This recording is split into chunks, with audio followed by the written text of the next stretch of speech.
Assalamualaikum warahmatullahi wabarakatuh. Salam Om Swastiastu, Namo Buddhaya, salam kebajikan.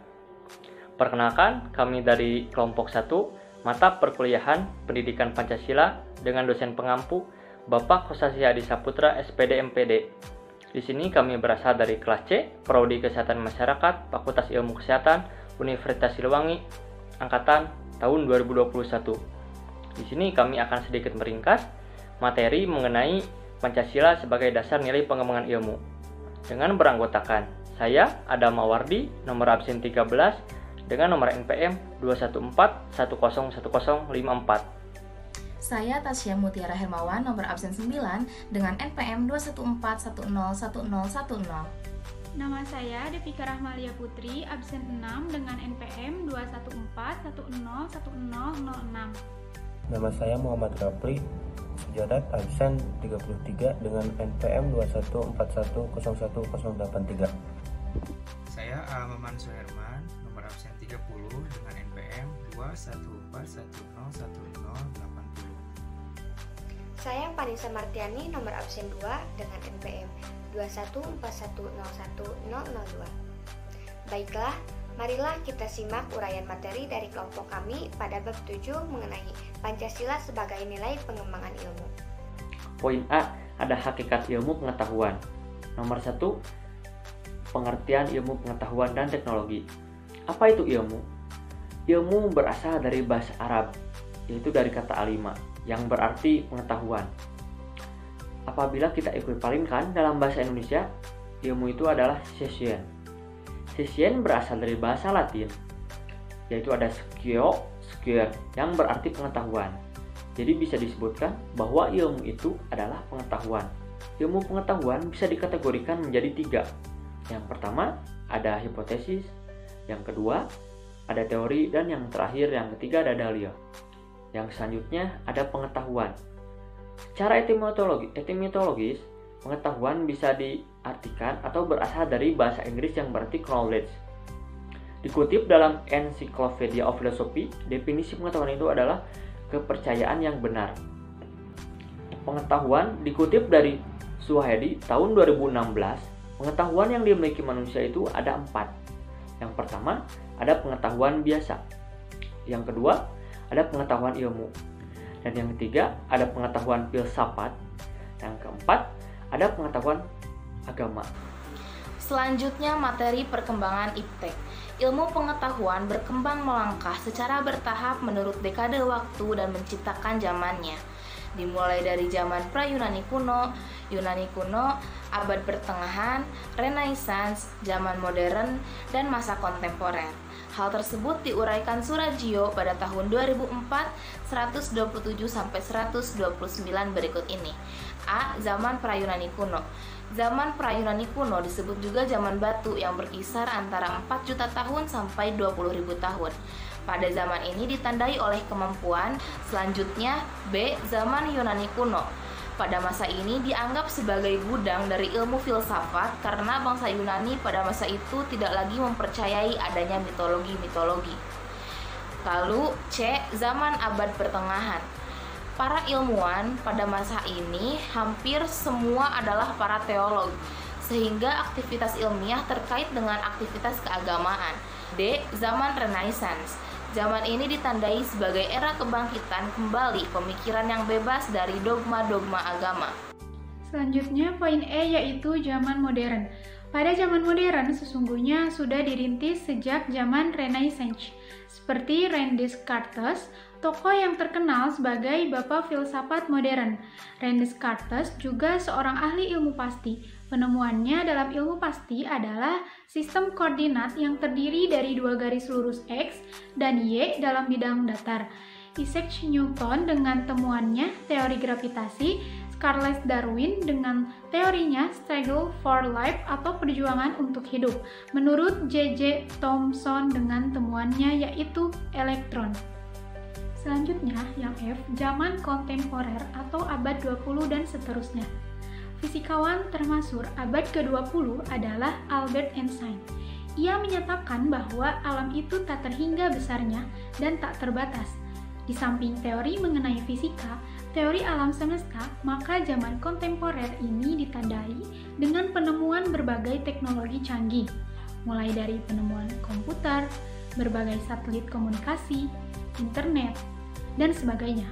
Melalui kajian historis tersebut, yang pada hakikatnya pemahaman tentang sejarah kelahiran dan perkembangan ilmu pengetahuan itu mengandung dua aspek, yaitu aspek fenomenal dan aspek struktural.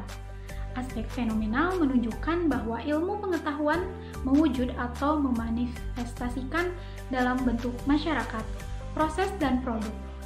Aspek struktural menunjukkan bahwa ilmu pengetahuan di dalamnya terdapat unsur-unsur sebagai berikut. Yang pertama, sasaran yang dijadikan objek untuk diketahui atau Gegenstand. Kedua, objek sasaran ini terus-menerus dipertanyakan dengan suatu cara tertentu tanpa mengenal titik henti.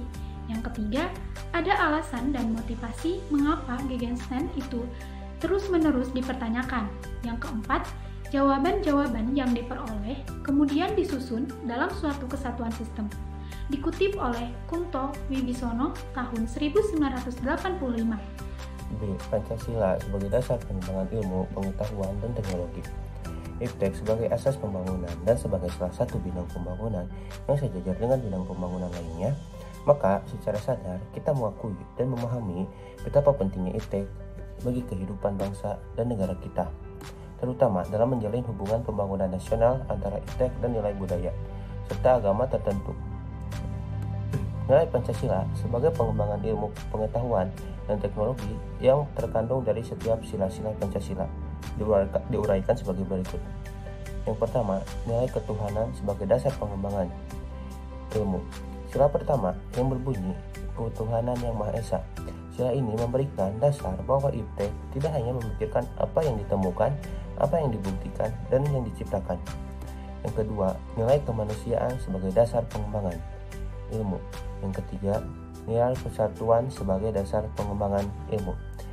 Sila ketiga yang berbunyi Persatuan Indonesia.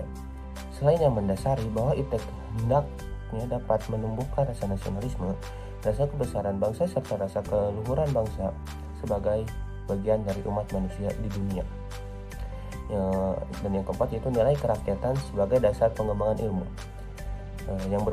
Sila keempat yang berbunyi kerakyatan yang dipimpin oleh hikmah kebijaksanaan dalam permusyawaratan perwakilan. Sila ini mendasari bahwa pengembangan Iptek itu harusnya bersifat demokratis. Yang kelima, nilai keadilan sebagai dasar pengembangan ilmu yang berbunyi keadilan sosial bagi seluruh rakyat Indonesia. Sebagai dasar dalam mengembangkan Iptek dalam menjaga keseimbangan keadilan dalam kehidupan kemanusiaan.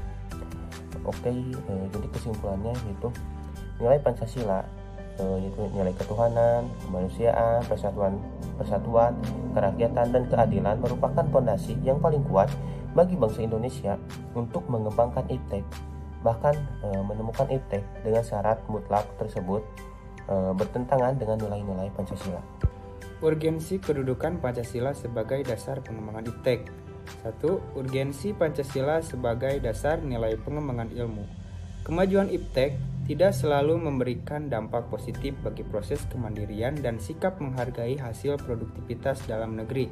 Apakah ilmu itu bebas, nilai atau tidak? Menurut Surajio, tahun 2004, halaman 134, paling tidak ada 3 faktor sebagai indikator bahwa ilmu pengetahuan itu bebas nilainya, yaitu A. Ilmu harus bebas dari penggadaian, yakni bebas dari pengaruh eksternal. B. Perlunya kebebasan usaha ilmiah agar otonomi ilmu pengetahuan terjamin kebebasannya. C. Penelitian ilmu tidak luput dari pertimbangan etis yang sering dituding menghambat kemajuan ilmu. Namun, Sastra Prateza pada tahun 2006, setiap ideologi negara harus mampu kedudukannya Pancasila sebagai landasan kebijakan pengembangan Iptek. Di antaranya adalah 1. Pengembangan ilmu pengetahuan harus menghormati keyakinan religius. Yang kedua, ilmu pengetahuan ditujukan bagi pengembangan kemanusiaan dan dituntun oleh nilai-nilai etis yang berdasarkan kemanusiaan. 3. Iptek merupakan unsur yang homogenesis budaya sehingga merupakan unsur yang mempersatukan dan memungkinkan komunikasi antar masyarakat. Dari uraian pandangan mengenai Pancasila sebagai dasar pengembangan ilmu dikemukakan di atas mengandung makna yang berbeda-beda, yakni pengertian pertama bahwa Iptek tidak bertentangan dengan nilai-nilai yang terkandung dalam Pancasila.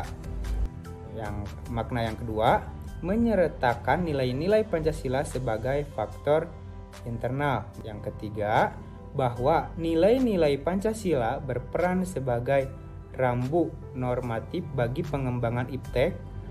Pengertian keempat, menempatkan bahwa setiap pengembangan Iptek harus berakar dari budaya dan teknologi bangsa Indonesia. Yang kedua yaitu alasan diperlukannya Pancasila sebagai dasar nilai pengembangan ilmu. Pentingnya Pancasila sebagai dasar pengembangan ilmu dapat ditelusuri ke dalam hal-hal sebagai berikut. Yang pertama yaitu pluralitas nilai yang berkembang dalam kehidupan bangsa Indonesia. Dewasa ini seiring dengan kemajuan Iptek menimbulkan perubahan dalam cara pandang manusia tentang kehidupan. 2. Dampak negatif yang ditimbulkan kemajuan Iptek terhadap lingkungan hidup berada dalam titik hadir yang membahayakan eksistensi hidup manusia di masa yang akan datang. 3. Perkembangan Iptek yang didominasi negara-negara barat dengan politik global ikut mengancam nilai-nilai khas dalam kehidupan bangsa Indonesia seperti spiritualitas, gotong royong, solidaritas, musyawarah, dan cita rasa keadilan. 4. Sementara itu, alasan Pancasila dijadikan dasar pengembangan ilmu pengetahuan dan teknologi yaitu 1. Kerusakan lingkungan yang ditimbulkan oleh adanya Iptek mengakibatkan generasi yang akan datang menerima risiko rawan bencana. 2. Penggunaan benda-benda teknologi yang menggantikan peran nilai-nilai luhur. Dan yang kelima, gaya hidup global menggantikan nilai-nilai kearifan lokal. Yang ketiga yaitu dinamika dan tantangan Pancasila sebagai landasan perkembangan Iptek. Pancasila sebagai landasan pengembangan ilmu belum dibicarakan secara eksplisit oleh para penyelenggara negara sejak Orde Lama sampai era Reformasi. Sementara itu, tantangan terhadap Pancasila sebagai dasar pengembangan Iptek di Indonesia yaitu 1. Kapitalisme yang sebagai menguasai perekonomian dunia, termasuk Indonesia. 2.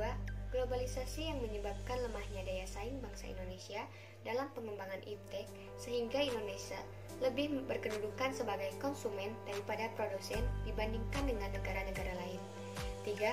Konsumerisme menyebabkan Indonesia menjadi pasar bagi produk negara lain yang lebih maju.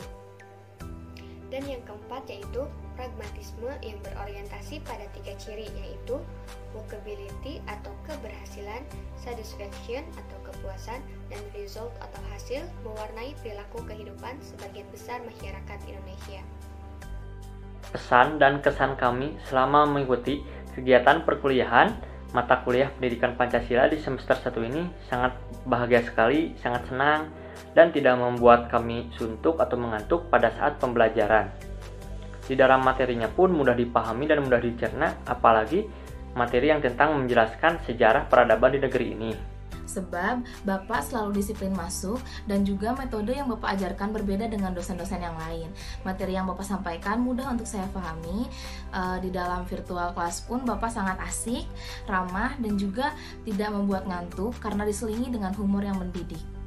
Sehingga Bapak juga sangat pintar melawak dalam mengkaitkan materi yang diajarkan dengan kehidupan sehari-hari. Dan yang paling saya sukai adalah Bapak sangat menghargai mahasiswa-mahasiswanya yang selalu hadir pada saat mata kuliah. Dan tidak ada istilah anak kandung dan anak tiri dalam pandangannya.